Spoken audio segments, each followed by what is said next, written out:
Kita akan belajar firman Tuhan dari Injil Rasul Yohanes yang ke-16 ayat yang ke-33. Dikatakan demikian. Semuanya ini kukatakan kepadamu supaya kamu beroleh damai sejahtera dalam aku. Dalam dunia kamu menderita penganiayaan, tetapi kuatkanlah hatimu, aku telah mengalahkan dunia. Sekali lagi, semuanya itu kukatakan kepadamu, Yesus yang berkata, supaya kamu, para murid, beroleh damai sejahtera dalam aku. Dalam dunia kamu menderita penganiayaan, tetapi kuatkanlah hatimu, aku telah mengalahkan kamu. Saudara-saudari yang terkasih di dalam Kristus, di tengah peperangan dunia, di tengah hiruk pikuk dunia, di tengah kebodohan politik, di tengah kejahatan orang-orang yang begitu tamak akan uang, 2000 tahun lalu ada yang berseru, aku telah mengalahkan dunia. Siapakah pribadi yang telah mengalahkan dunia dan apa maksudnya bahwa ia telah mengalahkan dunia? Di tengah kotornya pikiran orang-orang yang membenci Mesias itu, di tengah pikiran orang-orang yang tidak suka terhadap dia, 2000 tahun lalu ia sendiri berseru, aku telah mengalahkan dunia. Mengapa ia mengatakan bahwa ia telah mengalahkan dunia? Dia bukanlah raja yang duduk di atas tahta. Dia bukanlah seseorang yang memperoleh jabatan di dalam kekaisaran Roma. Dia bukanlah seseorang yang terpandang sehingga kita mau mengingini dia. Tapi ia sendiri mengatakan, bukan aku akan mengalahkan dunia, aku segera mengalahkan dunia. Tapi ia berkata, aku telah mengalahkan dunia. Apa maksudnya? Tuhan Yesus mengatakan hal ini sebelum ia naik ke atas salib untuk melakukan kehendak Bapanya yang mulia itu. Ia memperkatakan kepada para murid, agar kamu beroleh damai sejahtera di dalam aku, sebab aku telah mengalahkan dunia. Artinya adalah bahwa Kristus yang kerajaannya bukan dari dunia ini, telah datang ke dunia ini, mengalahkan dunia ini melalui kekudusannya. Dunia ini begitu cemar, tapi Kristus telah diuji oleh berbagai pencobaan yang diizinkan oleh Bapanya dan juga kehendak dari dirinya sendiri. Namun ia tahan uji yang membuatnya tidak takluk kepada iblis. Maka ketika kita semua, terlebih-lebih lagi saya orang berdosa, kita semua yang adalah orang berdosa yang ikut di dalam dunia, maka ada satu pribadi yang bernama Kristus Yesus yang tidak takluk kepada dunia melalui kekudusannya. Maka dengan kudusnya ia, dengan taatnya ia di dalam kayu salib, dengan tidak berdosanya ia, maka ia telah mengalahkan dunia. Lalu ia juga mengalahkan dunia ketika ia sudah naik di atas salib. Sebelum ia naik ke atas salib, ia telah mengalahkan dunia. Ketika dia naik ke atas salib, dunia ini bersorak-sorai. Para imam-imam Farisi begitu bersuka cita, orang Roma begitu bersuka cita melihat bahwa Kristus Yesus telah naik sebagai penjahat yang disebut sebagai penjahat untuk pantas dihukum mati di atas kayu salib.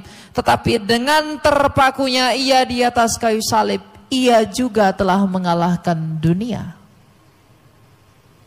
Karena ia terpaku bukan karena kejahatannya, tapi ia terpaku karena kamu dan saya. Dan ketika ia telah turun dari salib, ia dibawa ke kuburannya. Ketika ia terkubur juga, ia telah mengalahkan dunia. Karena ternyata ia tidak menetap di dalam kuburan. Ia bangkit menjadi pemenang. ia keluar dari kematian, yang artinya maut dan kematian itu tidak menahan dia. Maka ia mengalahkan dunia dari kekudusannya, ia mengalahkan dunia dari salib, ia mengalahkan dunia melalui kebangkitannya. Maka ia berseru, aku telah mengalahkan dunia. Jadi jikalau engkau difitnah, Yesus telah menang. Jikalau engkau disakiti, Yesus telah menang. Jikalau engkau menderita, Yesus telah menang. Dan jikalau kau dianiaya, Dia masih menang. Maka apakah alasanmu untuk takut hidup bersama Dia hingga hari ini? Apakah yang menjadi sumber ketakutanmu? Apakah yang menjadi sumber penderitaanmu? Apakah yang menjadi sumber kebanggaanmu? Apakah yang ada di dalam pikiranmu? Apakah yang ada di dalam hatimu? Kemanapun setiap orang percaya, kemanapun setiap orang yang beriman, yang mengaku dari mulutnya bahwa Kristus adalah Tuhannya, maka ia harus mengerti dengan sungguh-sungguh bahwa Tuhannya itu telah mengalahkan dunia. Maka seharusnya orang Kristen, engkau dan saya yang mengaku bahwa kita semua adalah pengikut Kristus, tidak perlu takut akan dunia, sebab ia telah mengalahkannya. Tapi masalahnya, bagaimanakah kita mengalahkan dunia ini? Bagaimanakah saya orang berdosa untuk bisa mengalahkan dunia ini? Bagaimanakah saya orang lemah? Bagaimanakah saya orang miskin? Bagaimanakah saya orang yang sering dicemooh, orang yang sering difitnah, bisa mengalahkan dunia ini? Apakah saya hanya bermimpi? Tetapi kitab suci berkata, oleh karena persatuanmu dengan Yesus Kristus yang telah mengalahkan dunia ini, maka engkau dapat melakukannya bukan karena dirimu sendiri, tetapi oleh karena imanmu kepada Yesus Kristus. Sebab saya dan kamu bukan hanya tubuhnya dan ia sendiri adalah kepala, tetapi saya dan kamu adalah ranting dari pokok anggur yang benar itu, yang oleh karenanya saya dan kamu tercangkok di dalam Dia. Jadi bagaimana caranya engkau menghadapi dunia? Bukan untuk kemampuanmu, bukan untuk kehebatanmu, bukan untuk apa yang ada padamu. Bapak saya polisi, keluarga saya tentara, saya punya jabatan, saya punya power, saya punya kuasa. Engkau masih di dalam dunia, belum mengalahkan dunia, karena kamu pun mati. Karena kamu pun binasa kalau kamu hanya mengandalkan itu, namun tidak tercangkok kepada Kristus. Tidak ada kuasa di luar Kristus yang bisa membawa kamu sebagaimana Kristus telah membawa kemenangan itu. Jadi perhatikanlah. Saya mengatakan saya telah menang bukan karena kehebatan saya. Karena apalah saya di hadapan Tuhan? Apakah kamu anak-anak muda mengerti bahwa hidup manusia, hidup di dalam kemudaanmu hanyalah seperti bunga di atas tangkainya. Ketika angin melaluinya, maka tidak di sana lagi ia untuk berdiri. Kalau engkau mengerti, kalau saya mengerti bahwa hidup di dunia ini bukanlah hidup yang harus engkau banggakan selain daripada untuk mengasihi dan hidup menurut ketetapan firman dan sabda yang hidup itu, maka engkau akan berbahagia. Kalau kamu tahu bahwa hidupmu ternyata hanya untuk menyenangkan Tuhan, karena Kristus telah mengalahkan dunia, maka saya dan kamu harus hidup menurut apa yang Dia mau. Kemanapun kamu melangkah, kemanapun saya melangkah, ukir di dalam hatimu yang adalah sumber hidupmu, bahwa Kristusmu telah mengalahkan dunia. Kamu tidak perlu takut menghadapi apapun. Kamu tidak perlu khawatir karena kekhawatiranmu tak akan menambah apapun. Kamu tidak perlu risau tentang apa yang akan kamu makan. Kamu tidak perlu khawatir tentang apa yang akan kamu pakai. Kamu tidak perlu khawatir akan apa yang akan kamu minum. Tapi karena Kristus telah mengalahkan dunia, maka ketika engkau sungguh-sungguh hidup di dalam Dia, di dalam perintahnya, di dalam kekudusannya, di dalam pengorbanannya, di dalam penderitaannya, yang dengan demikian di dalam kemenangannya, engkau tak takut tentang apapun yang ada di hadapan matamu untuk menghadapi dunia ini. Sebab Kristus sendiri telah menang.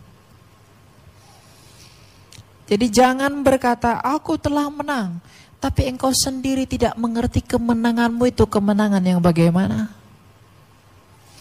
Jangan engkau berkata, aku telah menang, tetapi kemenanganmu itu bukan oleh karena engkau mengandalkan Tuhanmu.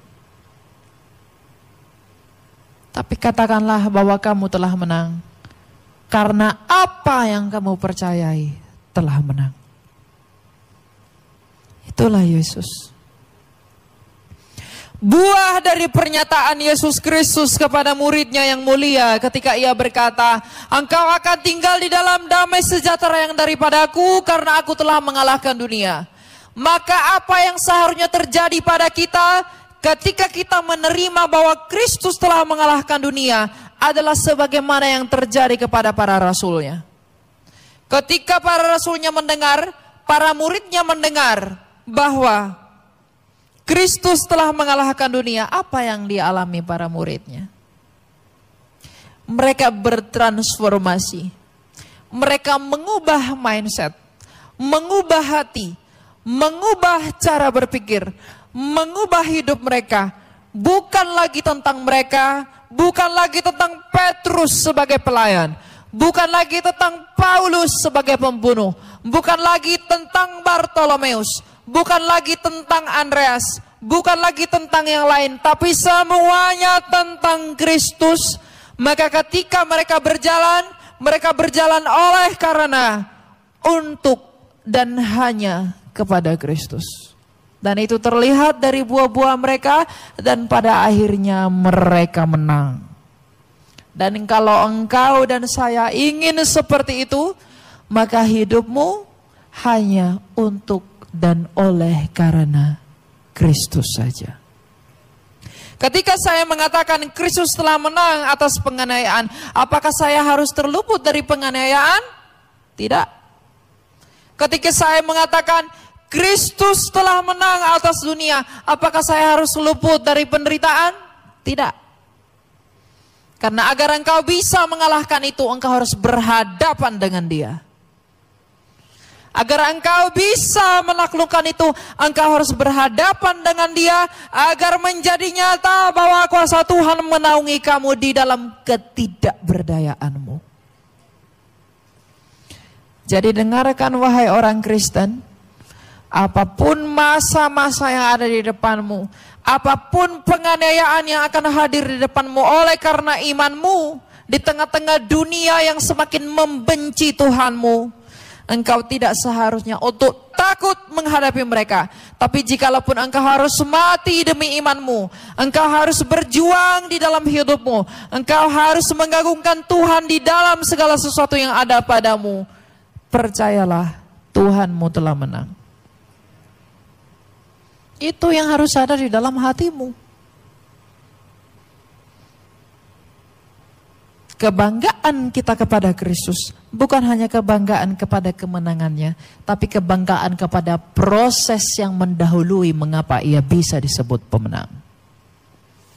Maka saya dan kamu semua, Bapak Ibu, juga harus turut mengambil bagian di dalam hal itu.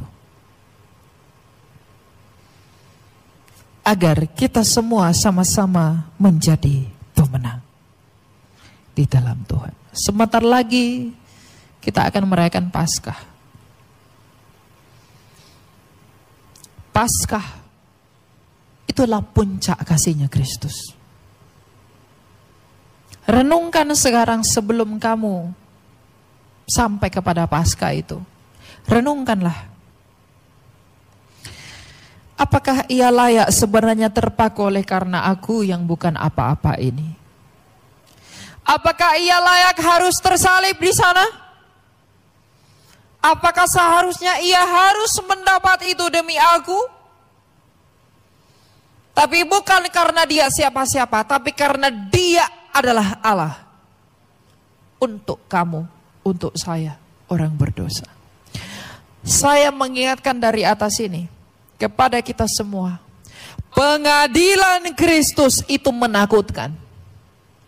Penghakimannya di hari penghakiman kelak itu menakutkan siapapun. Kalau orang lain menertawakan imanmu, menertawakan jeripayahmu demi Kristus, menertawakan pelayananmu, doakan dia. Karena ia tidak akan pernah bisa tertawa ketika berhadapan dengan Kristus di hari pengadilannya. Apa yang kau bisikkan dalam kamarmu, itu akan diumumkan dari atap rumah.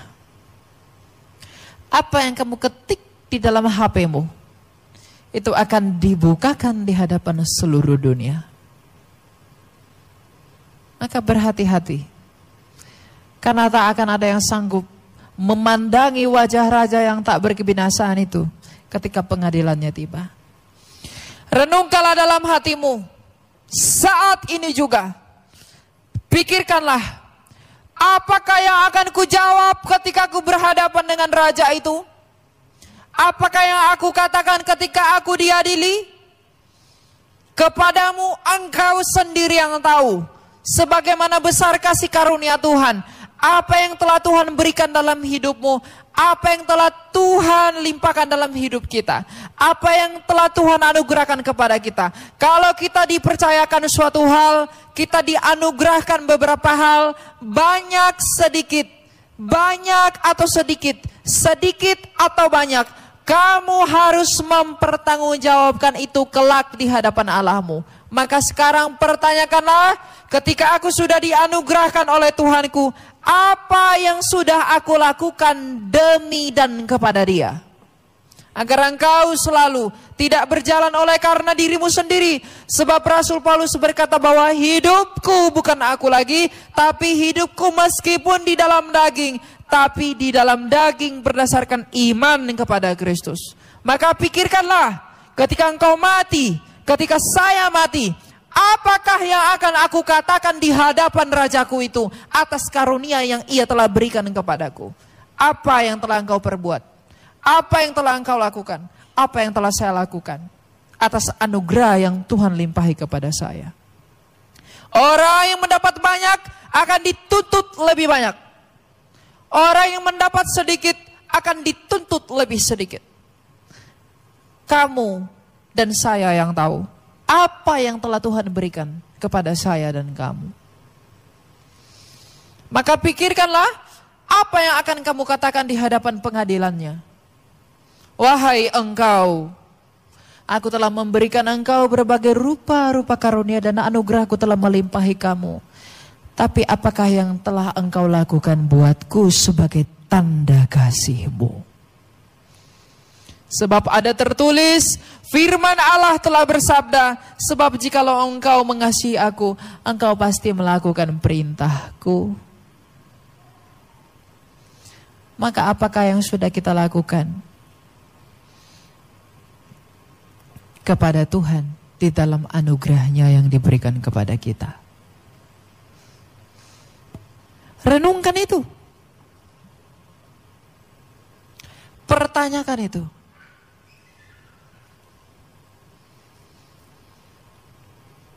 Di dalam hatimu yang paling dalam, tanyakanlah kepada jiwamu. Apakah yang aku harapkan wahai jiwaku? Apakah yang engkau harapkan? Apakah yang engkau dambakan wahai jiwaku? Mengapa engkau meletakkan harapanmu kepada sesuatu yang bisa usang? Kenapa engkau meletakkan dambaanmu kepada sesuatu yang akan bisa rusak? Dan apakah yang sudah engkau lakukan wahai jiwaku kepada Allahmu yang telah menyelamatkanmu? Inikah yang engkau inginkan? Ini menjadi refleksi bahwa Kristus telah menang. Ketika ia mengatakan aku telah menang, itu menjadi refleksi apakah kita layak disebut sebagai pemenang di dalam iman kita yang berbuah atau tidaknya itu. Kalau engkau mengatakan, kalau saya mengatakan saya pemenang di dalam iman kepada Kristus tapi itu tidak berbuah, engkau bukan pemenang. Dan saya bukan pemenang. Karena ranting yang tercangkok kepada pokok itu akan berbuah. Kalau ranting tidak berbuah, ia akan dipotong oleh pengusaha itu. Kalau saya tak berbuah, saya akan dibuang oleh Allah. Kalau kamu tidak berbuah, kamu akan dipotong oleh Allah. Tempatnya kemana? Api. Ini menjadi renungan dalam segala hal. Ketika Kristus mengatakan, aku telah mengalahkan dunia, itu memberikan kita sukacita, bukan? Itu memberikan kita kedamaian, bukan? Tapi sekaligus itu juga menegur kita. Apakah saya layak mengatakan saya pemenang di dalam iman yang saya miliki kepada Dia kalau iman saya itu tidak berbuah? Apakah saya bisa dikatakan orang beriman kalau saya tak sungguh-sungguh punya iman dan tidak punya buah iman? Bagi siapapun yang duduk di atas pemerintahan, yang punya jabatan di atas pemerintahan, mau polisi, mau tentara, mau anggota DPR apapun, semua yang mendengarkan ini, dengarkanlah bahwa Tuhan telah memberimu anugerah untuk memimpin umatnya dan juga ciptaannya, yaitu manusia. Jikalau engkau tidak mempergunakan jabatanmu, jikalau engkau tidak mempergunakan semuanya itu untuk memenangkan mereka kepada Kristus, untuk menjaga domba-domba Allah yang tersesat agar semakin ia dituntun kepada hidup yang ada pada Kristus, maka ia akan mempertanyakan anugerahnya itu kepadamu ketika di hari pengadilan nanti. Ia akan meminta suatu pertanggungjawaban bagimu. Kalau engkau dan saya melakukannya menurut kehendak Tuhan, maka itu bukan menjadi suatu penghukuman bagi kita. Tetapi jikalau kita melencengkan anugerahnya demi kepentingan dagingmu, demi kepentingan dosa-dosa kita, bukan untuk kepentingan Kristus, maka kita akan beroleh penghukuman. Tapi kalau kita melakukannya dengan baik demi kepentingan Allah, kita akan beroleh pembenaran.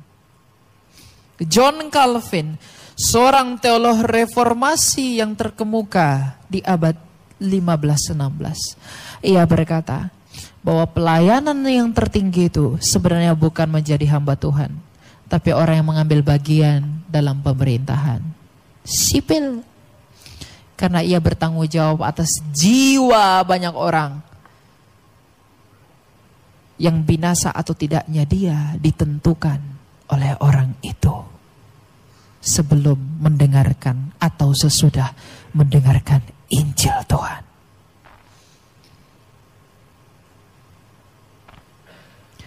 Jadi renungkanlah bahwa dia telah mengalahkan dunia. Itu bukan tentang hal yang enak-enak di telingamu. Tapi lihat kembali, apa yang membuat ia telah menang? Dan apa yang ia lakukan setelah menang? Kita mengambil bagian di dalam dia. Karena dia tahu, kalau kamu mengambil bagian di dalam aku, engkau akan menjadi seperti aku.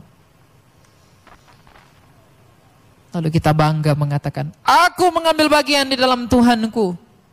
Tapi kita tidak hidup menurut sebagaimana ia hidup. Tak akan ada kemenanganmu. Tidak ada kemenangan. dari hal yang seperti itu. Apalagi anak-anak muda yang di dalam kemudaannya masih berpikiran bahwa marilah kita melakukan hidup sebagaimana orang lain hidup. Marilah aku, wahai anak muda, hidup memanfaatkan masa mudamu. Habiskan semuanya sebelum kamu tua. Engkau tidak bisa melakukan apapun ketika engkau tua. Puaskan di masa mudamu. Apakah engkau pernah melihat orang yang mati sebelum kamu? Orang yang terbaring di dalam peti matinya tidak ada kemuliaan di wajahnya. Tidak ada kemuliaan di dalam wajahnya ketika ia mati. Ada begitu banyak orang muda, lebih muda dari saya, telah mati. Ternyata hidup ini bukan tentang kamu muda atau tidak, tapi tentang kamu mengingat kematianmu atau tidak. Karena kalau kamu selalu mengingat kematianmu, engkau akan selalu mau melakukan apa yang Allah sukai. Karena ketika engkau tahu bahwa betapa cepatnya manusia melupakanmu setelah kematianmu, engkau tak akan melakukan apapun yang disenangi oleh siapapun kecuali kesenangan Allah. Di dunia ini, berapa lama engkau akan hidup? Jadi agar Kristus yang telah menang, dan engkau pun turut bisa dimenangkan, dan saya pun turut bisa dimenangkan, maka firman Allah yang hidup ini menuntut saya dan menuntut kamu untuk hidup menurut Dia, agar kita mengambil bagian di dalam kemenangan yang Dia peroleh itu. Jangan takut, jangan khawatir, jangan cemas. Kecemasanmu, kekhawatiranmu, ketakutanmu tidak akan pernah menambahkan apapun dalam hidupmu. Tapi justru ketakutanmu, kekhawatiranmu, dan kecemaranmu harus kamu hadapi dengan kenyataan bahwa Kristus sudah menang. Tapi untuk menjadi pemenang, engkau harus menghadapinya terlebih dahulu. Bagaimana cara menghadapinya? Rasul Paulus berkata, pergunakanlah senjata iman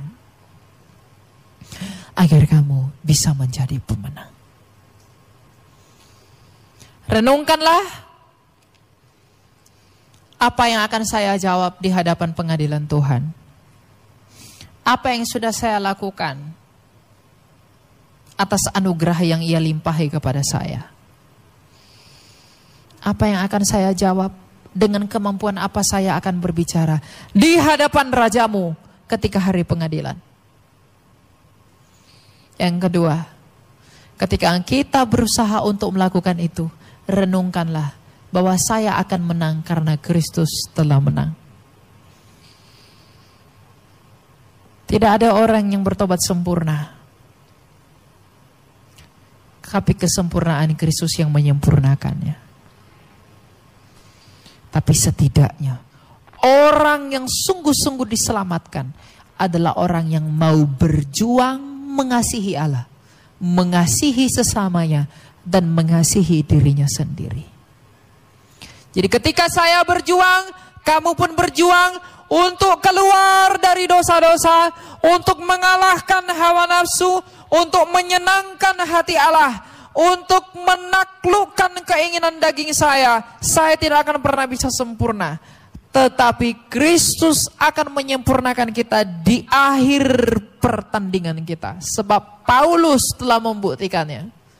Ia telah bertanding dalam iman. Ada duri dalam dagingnya, tapi ketika ia mau mati, ia berkata, aku telah menyelesaikan pertandinganku dengan baik. Hidup adalah pertandingan.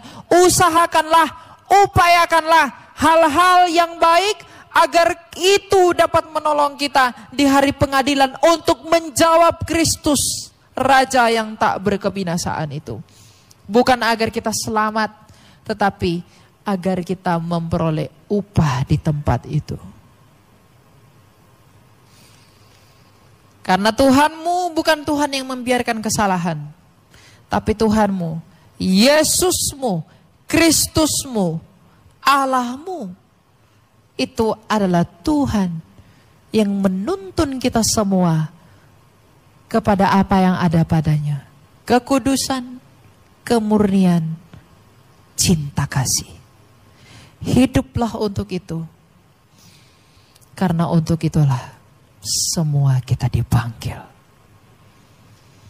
Cintailah Allah, cintailah manusia. Lakukanlah yang baik, lakukanlah yang benar.